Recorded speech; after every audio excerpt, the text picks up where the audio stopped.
I still remember the sting of that sentence, sharp, final, echoing in the hallway of the house I once called home.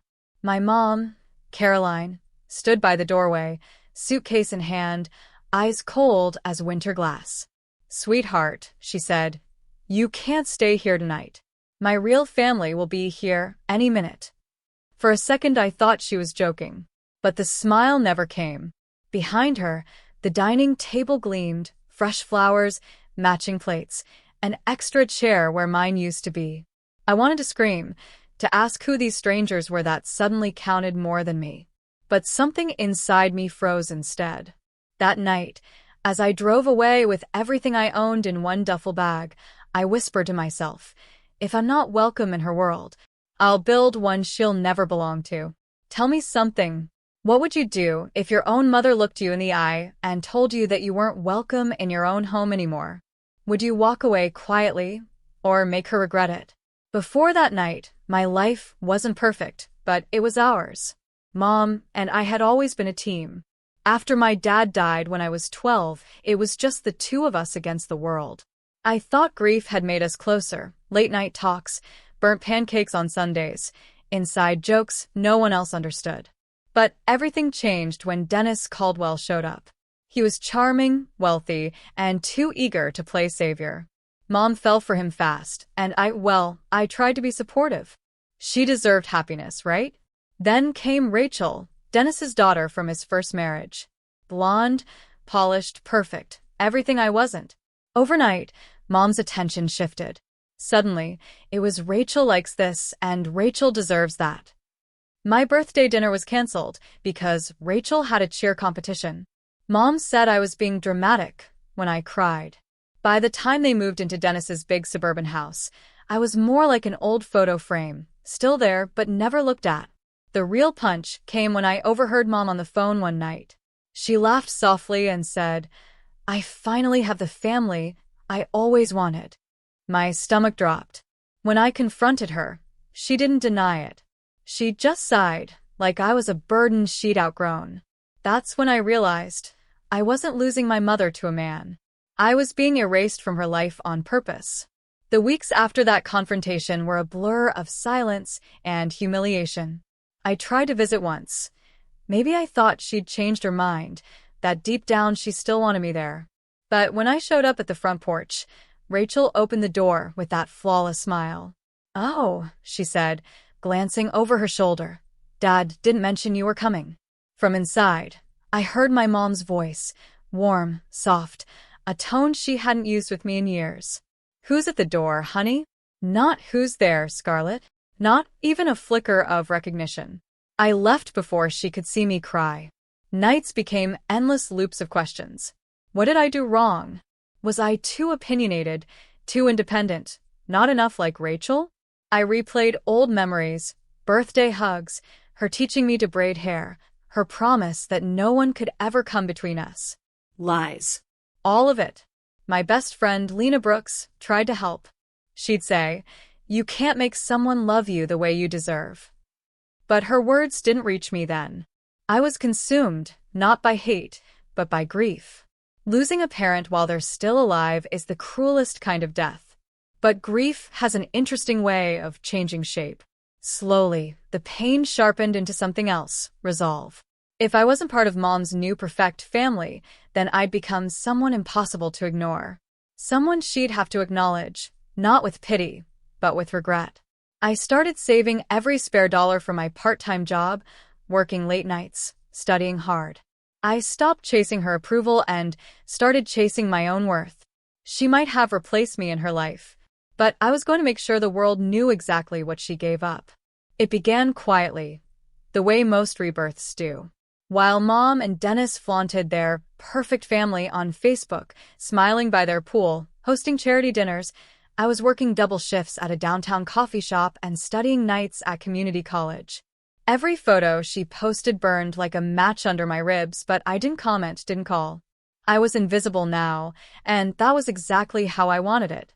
Lena once asked, "Scarlett, what's your plan? You can't just disappear." I smiled. Who said I'm disappearing? No one knew that I'd started building something behind the scenes. my own event planning business. It began small, but within a year, I was handling weddings, fundraisers, corporate galas. The kind of events my mother used to brag about attending. And when I got the invitation to their upcoming anniversary gala, the one her real family would be hosting for Dennis's company, I knew it was time. Time to remind her who she erased. The night of the Caldwell anniversary gala shimmered with everything my mother worshipped: wealth, attention, and the illusion of perfection. Guests in sequin gowns floated across the ballroom I had personally designed. The chandeliers I'd chosen sparkled like diamonds, the floral arrangements matched Rachel's dress, and every camera in the room waited to capture the Caldwell family's flawless image. No one knew I was the one who made it all happen. The planner they'd hired, Avery Events, was me. When Mom saw me for the first time in 3 years, her smile faltered mid-sentence. She froze, clutching Dennis's arm. "Scarlett," she whispered, eyes darting to the event banner with my logo elegantly displayed behind the stage. I tilted my head, calm and steady. "Hope everything's to your liking, Mrs. Caldwell." Her face went pale. I didn't scream, didn't throw her past in her face. I didn't need to. Every guest who congratulated me that night, every compliment on the flawless event, was a mirror she couldn't look away from. When Dennis asked for my card for future collaborations, I handed it over with a smile. "I'm always available for family events." Mom's lips trembled. She opened her mouth, maybe to apologize, maybe to defend herself, but I just walked away. Later that evening, as the lights dimmed and applause filled the room, I watched her from the corner. She looked small, and for the first time in my life, I didn't ache for her approval. She'd built her dream family, and I'd built a life that didn't need her. That was my revenge. Not cruelty, not confrontation, just success so loud that even her silence couldn't drown it out. Driving home that night, I didn't feel triumphant, just free. For years, I'd imagined revenge as something fiery, dramatic, maybe even cruel.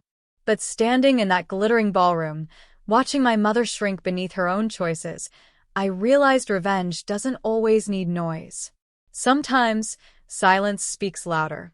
I thought about the little girl I used to be, the one who cried into her pillow, wondering what made her unlovable. I wanted to tell her, it was never you. It was never about being perfect enough, pretty enough, or obedient enough. It was about loving someone who didn't know how to love back. Mom taught me something she never intended to, that blood doesn't define family, and validation doesn't define worth. I found love in unexpected places: Lena, my small but loyal clients, and the people who saw my value before I did.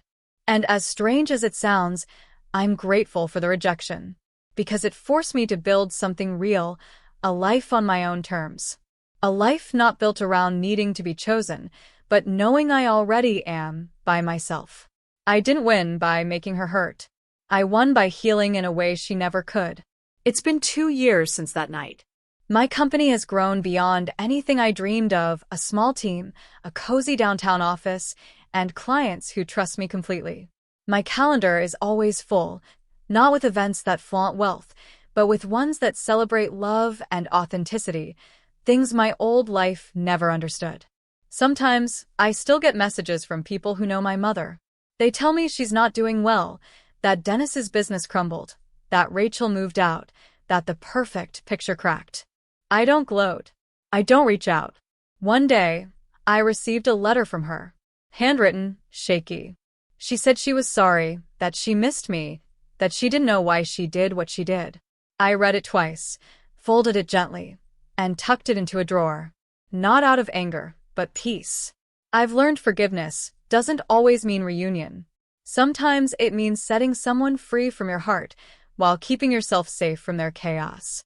Now, when I walk into my own home, the one I built from scratch, I see photos of my team, my friends, the people who stayed when she left. And every time I host an event filled with laughter and warmth, I realize, this is my real family. The one I created through resilience, not bloodlines. And I've never felt more welcome anywhere else. Sometimes, the people who should love us the most are the ones who teach us how to love ourselves instead.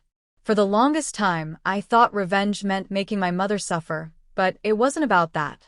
It was about proving to myself that I could rise without her. I don't hate her anymore. I just finally understand that walking away wasn't losing family. It was finding me. If you were in my place, would you forgive? Or would you walk away too? Tell me in the comments. I want to know what you would have done.